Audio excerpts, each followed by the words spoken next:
എനിക്ക് ഇതിലുള്ള ഒരു സന്തോഷം എന്ന് പറഞ്ഞാൽ എൻ്റെ പുസ്തകങ്ങളെക്കുറിച്ച് വലിയ ചർച്ചകളൊന്നും അങ്ങനെ നടന്നിട്ടില്ല, വളരെ അപൂർവമായിട്ടേ ഉള്ളൂ. പിന്നെ കുറച്ച് ഓൺലൈൻ ചർച്ചകളാണ്. പക്ഷെ ഒരിക്കൽ പോലും ഓൺലൈനായിട്ടോ ഓഫ്ലൈനായിട്ടോ മുക്തിവാഹിനിയെക്കുറിച്ച് ഒരു ഡിസ്കഷൻ നടന്നിട്ടില്ല. അപ്പോൾ അത് ആദ്യത്തെയാണ്. അതുകൊണ്ട് അതും ഇത്ര ഗൗരവമുള്ളൊരു ചർച്ചയാണ്. അപ്പോൾ എനിക്ക് അതിന് നിങ്ങളോടുള്ള സ്നേഹവും നന്ദിയും എത്രയാണെന്ന് പറയാൻ പറ്റില്ല. അപ്പോൾ അതിന് ആദ്യം തന്നെ ഞാൻ അത്രയും മനസ്സ് നിറഞ്ഞിട്ടാണ് പറയുന്നത്. അത്രയും എനിക്ക് സന്തോഷമുണ്ട്. പിന്നെ എല്ലാവരും പറഞ്ഞത് വളരെ വിലപിടിച്ച അഭിപ്രായങ്ങളാണ്. അപ്പോൾ പുസ്തകം അവതരിപ്പിച്ച വളരെ എന്താ പറയുക, സംക്ഷിപ്തമായിട്ട് കാര്യങ്ങളൊക്കെ പറഞ്ഞു. അധികം പറഞ്ഞതിൽ 1-2 കാര്യങ്ങൾ എനിക്ക് ഒരു മറുപടി പറയണമെന്ന് തോന്നിയത്. ഒന്ന്, സ്ത്രീകളെ അപമാനിക്കലാണെന്ന് പറഞ്ഞു. ഭാര്യ ആവാൻ പോകുന്ന സ്ത്രീയോട് നിന്നെ അല്ല, എനിക്ക് മറ്റയാളെയാണ് കൂടുതൽ ഇഷ്ടം എന്ന് പറയുന്നത്. അപ്പം അങ്ങനെയല്ല പറയുന്നത്. പക്ഷെ അപ്പം അത് ശരിക്കും പറഞ്ഞാൽ പുരുഷനെയാണ് അപമാനിക്കുന്നതെന്ന് എനിക്ക് തോന്നുന്നു. അപ്പോൾ സ്ത്രീ അത് പറയുന്ന സന്ദർഭങ്ങളിലൊക്കെ അത് വളരെ എനിക്ക് തോന്നിയത്. ഒന്ന്, താരയുടെ അച്ഛൻ ആണ് പറയുന്നത്. എനിക്ക് അവളെയായിരുന്നു കൂടുതൽ ഇഷ്ടം, പക്ഷെ അവളെ കല്യാണം കഴിക്കാൻ പറ്റിയില്ല, അത് കഴിഞ്ഞാൽ നിന്നെയായിരിക്കും ഇഷ്ടം. അപ്പോൾ അയാൾ തന്നെ അതിനെക്കുറിച്ച് പിന്നെ അങ്ങനെ തുറന്നു പറഞ്ഞത്.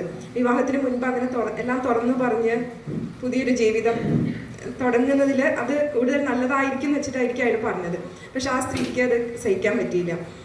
അപ്പോൾ മറക്കാൻ പറ്റില്ല. ഞാൻ ഇതേ കാര്യം എൻ്റെ അച്ഛൻ്റെ ഒരു പ്രണയത്തെക്കുറിച്ച്, അങ്ങനത്തെ കാര്യങ്ങളൊക്കെ വളരെ സ്വതന്ത്രമായിട്ട് സംസാരിക്കുന്ന ഒരു കുടുംബമാണ്. അപ്പം ഇങ്ങനെ ഒരു സ്കൂളിൽ പഠിക്കുമ്പോൾ ഒരു ഭയങ്കര പ്രേമുണ്ടായിരുന്നു. അവളെ കല്യാണം കഴിച്ചില്ലെങ്കിൽ ആത്മഹത്യ ചെയ്യുന്നൊക്കെ പറഞ്ഞപ്പോൾ അച്ഛൻ്റെ അമ്മ പറഞ്ഞത് നീ പോയി ചത്തോ എന്ന് പറഞ്ഞു. എന്നാൽ അവളെ കല്യാണം കഴിക്കാൻ സമ്മതിക്കില്ല എന്ന് പറഞ്ഞു. എങ്ങനെയല്ല അത് നടന്നില്ല. ആ സ്ത്രീ വേറെ ഏതോ കല്യാണം കഴിച്ചു പോയി. അപ്പോൾ ഇതൊക്കെ അമ്മയോട് പറഞ്ഞു കല്യാണം കഴിഞ്ഞ അടുത്ത ദിവസങ്ങളിൽ തന്നെ പറഞ്ഞു. അപ്പം അവർ രണ്ടാളും ഇതിനെക്കുറിച്ച് പറയുന്നത് ഞാൻ കേട്ടിട്ടുണ്ട്.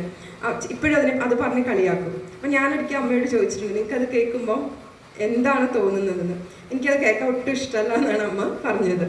അപ്പോൾ എന്നുവെച്ചാൽ തമാശയായിട്ടൊക്കെ പറയും, കളിയാക്കും. പക്ഷേ അത് കേട്ടപ്പോഴും ഇഷ്ടമായില്ല, പിന്നെ അതിനെക്കുറിച്ച് പറയുമ്പോഴും ഇഷ്ടമല്ല എന്നാണ് പറഞ്ഞത്.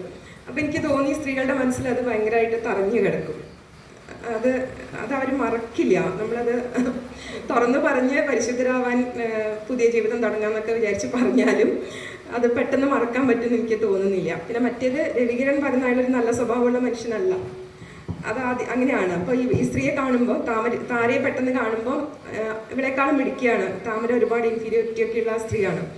നിറമില്ല, പിന്നെ മിടുക്കില്ല, അങ്ങനെയൊക്കെ അവൾക്ക് ആ വിഷമങ്ങളുണ്ട്. അപ്പോൾ അവൾ വളരെ കഷ്ടപ്പെട്ട് സമ്പാദിച്ച ഭർത്താവ്, അതും പറയുന്നുണ്ട്. വീട്ടുകാർക്കൊന്നും ഇഷ്ടമില്ലാണ്ട് കല്യാണം കഴിച്ചതാണ്. ആ പേര് കൊണ്ട് രവികിരൺ എന്നുള്ള പേര്, താമര. അപ്പോൾ അങ്ങനെ അപ്പോൾ അയാൾ ആ ഒരു വിടനായിട്ടുള്ള മനുഷ്യനല്ല, പൂവാലനായിട്ടുള്ള മനുഷ്യൻ. അങ്ങനെ ആ സന്ദർഭത്തിൽ അങ്ങനെ പറയാൻ സാധ്യതയുണ്ട്. അയാൾ എപ്പോഴും അവളെ വേദനിപ്പിക്കുന്ന ആളാണ്. പിന്നെ മുക്തിവാഹിനി എന്നുള്ള പേര് ആപ്റ്റല്ല എന്ന് പറഞ്ഞു. എനിക്ക് എന്താണെന്ന് അറിയാം, എനിക്ക് ഈ നോവൽ എഴുതി കുറച്ചങ്ങ് എത്തിയപ്പോൾ തന്നെ ഈ മുക്തിവാഹിനി എന്നുള്ള പേരാണ് മനസ്സിൽ വന്നത്. അപ്പോൾ അത് ലിബറേഷൻ ആർമിയാണ് ആരോ പറഞ്ഞു അതിൻ്റെ പേര് അങ്ങനെയാണ്. അതാണ് പ്രവാഹം, സൈന്യം എന്നൊക്കെയാണ് അതിൻ്റെ അർത്ഥം. അപ്പോൾ ഇവിടെ ശരിക്കും പറഞ്ഞാൽ മുക്തിവാഹിനി ഒരു സമാന്തര സൈനിക വിഭാഗമായിരുന്നു ബംഗ്ലാദേശ് യുദ്ധകാലത്ത്. പക്ഷെ ഇവിടെ ആ പേര് വരുന്ന ബംഗ്ലാദേശ് യുദ്ധവുമായിട്ട് ബന്ധപ്പെട്ട കുറച്ച് സംഭവങ്ങൾ ഇതിലുണ്ട്. അതുകൊണ്ട് മാത്രമല്ല ശരിക്കും റിലേഷൻസിൽ നിന്ന്, അതുപോലെ വളരെ അധികാരത്തിൽ നിന്നൊക്കെ മുക്തി ആഗ്രഹിക്കുന്ന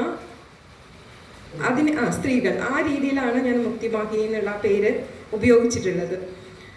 പിന്നെ മാസീവ് അബോർഷൻ ക്യാമ്പുകളെ കുറിച്ച് പറഞ്ഞു. അത് ഈ നോവലിൽ പറയുന്നത് ശരിക്കും നടന്നതാണ്. ബംഗ്ലാദേശ് യുദ്ധകാലത്ത് ഇങ്ങനത്തെ അബോർഷൻ ക്യാമ്പുകൾ ഒരുപാട് നടന്നിട്ടുണ്ട്. അതേപോലെ കൂട്ടവന്ധ്യീകരണ ശസ്ത്രക്രിയകൾ അടിയന്തരാവസ്ഥ കാലത്ത് നടന്നിട്ടുണ്ട്. രണ്ടും ഞാൻ കണക്ട് ചെയ്തിട്ടാണ് പറഞ്ഞത്. ഗിരിപ്രസാദ് സാറ് പുസ്തകം മുഴുവൻ വായിക്കണമെന്ന് ഞാൻ റിക്വസ്റ്റ് ചെയ്യുന്നു. സാറ് പറഞ്ഞ അഭിപ്രായങ്ങൾക്ക് ഒരുപാട് നന്ദി. രാമേന്ദ്രൻ സാറ് പിന്നെ നിങ്ങൾ പറഞ്ഞു അതിനെക്കുറിച്ച്. സാറത് വേറെ രീതിയിലാണ് വായിച്ചത് എന്നാണ് എനിക്ക് തോന്നിയത്. പിന്നെ നോവൽ തന്നെ പറയുന്നുണ്ട്, ഇന്ദിരാഗാന്ധിയുടെ വധത്തെക്കുറിച്ച് പറഞ്ഞിട്ടില്ലേ, ഇന്ദിരാഗാന്ധിയുടെ മരണത്തെക്കുറിച്ച് പക്ഷേ കുട്ടികൾ സംസാരിക്കുന്നുണ്ട്.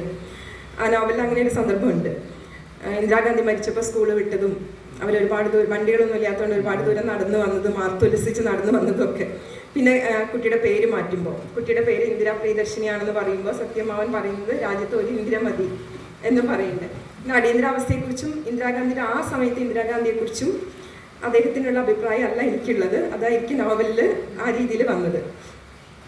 പുരുഷന്മാരെ താറടിക്കുന്നു എന്ന് പറഞ്ഞു. അതെനിക്ക് വളരെ സങ്കടമുണ്ട്.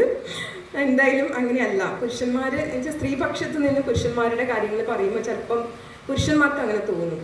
സാർ അത് പറഞ്ഞു കൃത്യമായിട്ട്. അപ്പോൾ അതിനെനിക്കൊന്നും ചെയ്യാനില്ല. കാരണം ഇതുവരെയും ആണുങ്ങളാണ് പറഞ്ഞുകൊണ്ടിരുന്നത്. പെണ്ണുങ്ങൾ പറയാൻ തുടങ്ങുമ്പോൾ അത് ഉണ്ടാവും. അപ്പം നിങ്ങൾക്ക് കൊള്ളും, നോവും അങ്ങനെയൊക്കെ ഉണ്ടാവും. പക്ഷെ അതാണ് സത്യം. അത് നമുക്ക് കൂടുതൽ നല്ല മനുഷ്യരാവാൻ, കൂടുതൽ നല്ല പുരുഷന്മാരാവാൻ ചിലപ്പോൾ സഹായിച്ചാൽ നല്ലതായിരിക്കും. താര ഒരു പ്രതിനായികയാണ്. ഞാൻ എന്തായാലും നമ്മൾക്ക് ഒരു എന്താ പറയുക, നോവലിസ്റ്റ് എന്നുള്ള രീതിയിൽ താരയും താമരയും എല്ലാവരും, അത് പറഞ്ഞ നീലാഭയും ഒക്കെ നമുക്ക് എനിക്ക് വളരെ പ്രിയപ്പെട്ടവരാണ്. അപ്പോൾ ഒരാളെയും ഞാൻ പ്രതിനായിക സ്ഥാനത്തല്ല, പക്ഷെ അവരുടെ സ്വഭാവ സവിശേഷതകൾ കൊണ്ട് ചിലപ്പോൾ അങ്ങനെ ആവാം. പിന്നെ അദ്ദേഹം പറഞ്ഞത് കൂട്ടുകുടുംബ വ്യവസ്ഥ 1970-കളിലും 80-കളിലൊന്നും ഇല്ല എന്നാണ്. പക്ഷേ ഞാൻ ആ കൂട്ടുകുടുംബം അല്ല പറഞ്ഞിരിക്കുന്നത്. മരുമക്കത്തായ വ്യവസ്ഥയെക്കുറിച്ചൊന്നും അല്ല നോവലിൽ പറഞ്ഞിരിക്കുന്നത്. എൻ്റെ കുട്ടിക്കാലത്ത് ഞങ്ങളുടെ വീട്ടിൽ ഒരുപാട് പേരുണ്ടായിരുന്നു. അച്ഛൻ, അമ്മ, പിന്നെ മക്കൾ, അവരുടെ ഫാമിലി, അങ്ങനെ പിന്നെ ഓരോരുത്തരായിട്ട് ഓരോ ഫാമിലിയായിട്ട് മാറി താമസിക്കുകയാണ്. നമ്മുടെയൊക്കെ കുട്ടിക്കാലം ചിലപ്പോൾ അങ്ങനെ ആയിരിക്കും. അങ്ങനത്തെ ഒരു കുടുംബമാണ് ഞാൻ പറഞ്ഞത്. പിന്നെ താരയെക്കുറിച്ചും അങ്ങനെ പറഞ്ഞതെന്ന് എനിക്ക് പറയാനില്ല. പ്രണയം കലക്കിയ സ്ത്രീ, ആത്മപീഡനം എന്ന് പറഞ്ഞു, അതും എനിക്ക് യോജിപ്പില്ല. പിന്നെന്തായാലും പറഞ്ഞത് വിഭജനത്തെക്കുറിച്ച് നോവൽ ഉണ്ടായിട്ടില്ല എന്ന് പറഞ്ഞു. ഞാൻ പറഞ്ഞതായിട്ടല്ല, അത് അശോകൻ ചെരുവിൽ പറഞ്ഞതാണ്. വിഭജനത്തെക്കുറിച്ചും ബംഗ്ലാദേശ് കലാപത്തെക്കുറിച്ചൊന്നും മലയാള നോവലുകളിൽ അധികം മലയാള നോവലുകൾ ഉണ്ടായിട്ടില്ല എന്ന് അദ്ദേഹമാണ് പറഞ്ഞത്. എൻ്റെ അഭിപ്രായമല്ല. പിന്നെ വേണുനാഥൻ സാർ വളരെ കൃത്യമായിട്ട് കാര്യങ്ങൾ പറഞ്ഞു. ഒരുപാട് സന്തോഷമുണ്ട്. പിന്നെ പറഞ്ഞു നഷ്ടപ്രണയം ദഹിപ്പിക്കുന്നത് പുരുഷനെയാണ്. അത് ചില ബന്ധങ്ങൾ നിരീക്ഷിക്കുമ്പോൾ അങ്ങനെ എനിക്ക് തോന്നിയിട്ടുണ്ട്. സ്ത്രീകൾ ചിലപ്പോൾ വളരെ പ്രാക്ടിക്കലായിട്ട് അതിനെ മറികടക്കും. ഇപ്പം ഞങ്ങൾ വരുമ്പോൾ കൂടി ഒരു അധ്യാപകൻ്റെ കാര്യം ഇങ്ങനെ പറഞ്ഞതേ ഉള്ളൂ. അദ്ദേഹത്തിന് ഒരു പ്രണയഭംഗം കൊണ്ട് അദ്ദേഹം പിന്നെ വിവാഹമേ കഴിച്ചില്ല. പക്ഷെ ആ സ്ത്രീ കല്യാണം കഴിച്ച് നോർമൽ ലൈഫ് ജീവിക്കുന്നു. ഈ പുരുഷനെ എനിക്ക് കിട്ടിയത് എൻ്റെ ഭർത്താവിൻ്റെ ഒരു ബന്ധുവാണ്. എനിക്ക് തോന്നുന്നു എൻ്റെ ഹസ്ബൻഡ് ഇത് വായിച്ചിട്ടുണ്ടാവില്ല എന്നാണ് തോന്നുന്നത്. അപ്പോൾ അതുകൊണ്ട് ഇത്രയും ചർച്ചയൊന്നും ഞങ്ങൾക്കിടയിൽ ഉണ്ടായിട്ടില്ല. അപ്പോൾ അദ്ദേഹം ഇപ്പം ഇല്ല, ജീവിച്ചിരിപ്പില്ല. ആ മനുഷ്യൻ പട്ടാളക്കാരനായിരുന്നു. ഇതേപോലെ പട്ടാളത്തിലായിരുന്ന സമയത്ത് എന്താ പറയുക, അമ്മയ്ക്കും പെങ്ങന്മാർക്കും ഒന്നും ഇഷ്ടമില്ലാത്തൊരു ബന്ധം ഉണ്ടായിരുന്നു, പ്രണയബന്ധം ഉണ്ടായിരുന്നു. അത് ഇവർ പോയിട്ട് ആ വീട്ടിൽ പോയിട്ട് അത് വേണ്ട, അവരോട് അവസാനിപ്പിക്കാൻ പറഞ്ഞു. ആ പെൺകുട്ടിയെ പെട്ടെന്ന് വേറെ കല്യാണം കഴിപ്പിച്ചു വിട്ടു. ഇയാൾക്ക് അറിയാൻ പോലും പറ്റിയില്ല. തിരിച്ചു വരുമ്പോഴാണ് ഇതൊക്കെ അറിയുന്നത്. പിന്നെ അയാൾ മൊത്തം അയാളുടെ ജീവിതം ആകെ താറുമാറായിപ്പോയി. ഭയങ്കര മദ്യപിച്ചും അങ്ങനെ അയാൾ വളരെ ചെറുപ്പത്തിൽ മരിച്ചും പോയി. അപ്പോൾ ആ മനുഷ്യനെക്കുറിച്ച് കേട്ടിട്ടാണ് ഞാൻ ഈ കഥാപാത്രത്തെ സൃഷ്ടിച്ചത്. ഇതേപോലത്തെ ഒരു പൊളിറ്റിക്കൽ അയാൾക്കില്ല, പക്ഷെ ഇങ്ങനത്തെ മനുഷ്യരും ഉണ്ട് എന്ന്. പ്രണയം കൂടുതലായിട്ട് പുരുഷന്മാരെയാണ് ബാധിക്കുന്നതെന്ന് എനിക്ക് ചിലപ്പോൾ തോന്നാറുണ്ട്. ചില പുരുഷന്മാരെ, എല്ലാവരും അല്ല. പിന്നെ ബുക്കിൻ്റെ കാര്യം പറഞ്ഞു, അത് എനിക്ക് തോന്നുന്നു നിങ്ങളെടുത്ത 2ാം പതിപ്പാണ്. അത് അവർ പെട്ടെന്ന് 2ാം പതിപ്പ് അച്ചടിച്ചതാണ്. 1ാം പതിപ്പും 3ാം പതിപ്പും കുറച്ച് ഭേദമാണ്. 2ാം പതിപ്പ് ഭയങ്കര മോശമായിട്ടാണ് ചെയ്തിരിക്കുന്നത്. രാഖി ടീച്ചർ പറഞ്ഞതെല്ലാം വളരെ കറക്റ്റാണ്. കാരണം എനിക്ക് തോന്നുന്നു സ്ത്രീകൾക്കത് കുറച്ചും കൂടി പുരുഷന്മാരുടെ ഭക്ഷണത്തെക്കുറിച്ചൊക്കെ ഇതൊക്കെ ഞാൻ എൻ്റെ ഹസ്ബൻഡിൻ്റെ വീട്ടിലൊക്കെ കണ്ടിട്ടുള്ള കാര്യമാണ്. അവർ കഴിക്കാൻ വന്നിരിക്കുമ്പോഴേക്കും എല്ലാവരുടെയും അമ്മയുടെ ഒക്കെ ഒരു വെപ്രാളം. അപ്പോൾ ചിലപ്പോൾ ഇതുപോലെ തോന്നാം, ഇത് വീട്ടിലെ ഒന്നിനും കൊള്ളാത്ത കുറേ ആണുങ്ങളല്ലേ, രാജാക്കന്മാരൊന്നും അല്ലല്ലോ എന്ന് ചിലപ്പോഴെങ്കിലും സ്ത്രീകൾക്ക് തോന്നാം. പിന്നെ കബീറിനെ കുറിച്ച് പറഞ്ഞു തന്നതിന് നന്ദി. എനിക്ക് തോന്നുന്നു അത് ഓഷോയുടെ ഒരു ബുക്കിൽ നിന്നാണ് ആ കഥ. എപ്പോഴോ വായിച്ചതാണ്, എൻ്റെ മനസ്സിൽ കിടന്നതാണ്. അപ്പോൾ അദ്ദേഹം എല്ലാവരെയും റാം എന്നാണ് സംബോധന ചെയ്തിരുന്നത്. ഇപ്പോൾ രാമഭക്തൻ എന്ന് ഞാൻ ചിലപ്പോൾ തെറ്റിദ്ധരിച്ചതായിരിക്കാം. എന്തായാലും ഞാൻ കഥയൊന്നും കൂടി നോക്കി. പക്ഷെ എനിക്കിതിനെ കറക്റ്റ് ചെയ്യാൻ പറ്റുമോ എന്നറിയില്ല. കാരണം ഈ പുസ്തകത്തിൻ്റെ പുതിയ എഡിഷനൊന്നും വരുന്നതൊന്നും നമ്മൾ അറിയാറില്ല. അപ്പോൾ ഇതിൽ വേറെയും ചില തെറ്റുകളുണ്ട്. അപ്പോൾ താങ്ക്സ് കേട്ടോ. രാജേന്ദ്രൻ സാറ് പറഞ്ഞത് ഒരുപാട് സന്തോഷം. വളരെ കൃത്യമായിട്ട് പറഞ്ഞു കാര്യങ്ങൾ. പിന്നെ സുധാമേനോനെ കുറിച്ച് പറഞ്ഞു, നിങ്ങൾ തീർച്ചയായിട്ടും ചരിത്രം അദൃശ്യമാക്കിയ മുറിവുകൾ ചർച്ച ചെയ്യണം. അത് എനിക്ക് അതിൽ പറയാനുള്ളത്, ഈ പുസ്തകം വായിച്ചിട്ട് അവിടുന്ന് വരണല്ലോ.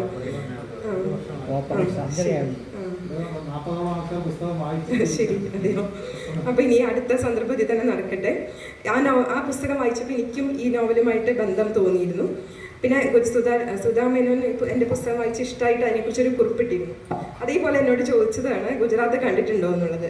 ഗുജറാത്തിലാണല്ലോ അത് കുറേ കാര്യങ്ങൾ നടക്കുന്നത്. അപ്പോൾ വളരെ എൻ്റെ ഭൂമിശാസ്ത്രപരമായിട്ടുള്ള കാര്യങ്ങൾ, സ്ഥലങ്ങൾ, അങ്ങനെയുള്ള കാര്യങ്ങളൊക്കെ വളരെ കൃത്യമായിട്ട് എഴുതിയിട്ടുണ്ടെന്ന് എന്നോട് പറഞ്ഞപ്പോൾ എനിക്ക് ദീർഘകാലം ഗുജറാത്തിൽ ജീവിക്കുന്ന ഒരാൾ അങ്ങനെ പറഞ്ഞപ്പോൾ ഞാൻ കണ്ടിട്ടില്ല. നമുക്ക് ഗൂഗിളും അങ്ങനത്തെ പുസ്തകങ്ങളൊക്കെ മാത്രമാണ് ആശ്രയം.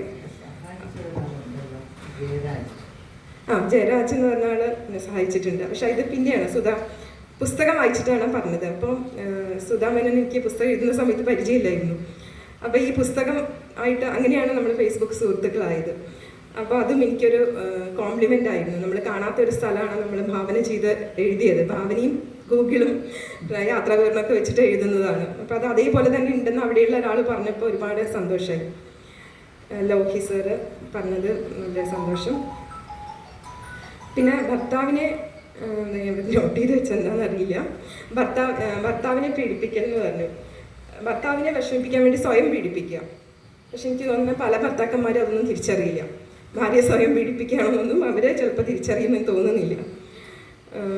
പിന്നെ നേരത്തെ അതും കറക്റ്റാണ്. അസംതൃപ്ത ദാമ്പത്യത്തിൻ്റെ ഇരകൾ അതിങ്ങനെ അടുത്ത ഇതിലേക്ക് വന്നുകൊണ്ടിരിക്കും. നമ്മൾ ജീവിക്കുന്ന കുടുംബം അസംതൃപ്തമാണെങ്കിൽ അത് കുട്ടികളിലേക്കും അത് ബാധിക്കപ്പെടും. ചിലപ്പോൾ താരയും താമരയൊക്കെ അങ്ങനത്തെ അതിൻ്റെ ഇരകളും കൂടി ആയിരിക്കും. അല്ലെങ്കിൽ അവരുടേത് പുറമേക്ക് പ്രശ്നമില്ലാത്ത ദാമ്പത്യമാണെന്നും വരാം, ഉള്ളിലായിരുന്നല്ലോ പ്രശ്നങ്ങൾ. പിന്നെ മറ്റുള്ളവരുടേത് അപഹരിക്കൽ, കോർപ്പറേറ്റ് സ്വഭാവമുള്ള താര എന്ന് പറഞ്ഞാൽ എനിക്ക് വളരെ ഇഷ്ടമായി. ചിലപ്പോൾ ശരിയായിരിക്കും.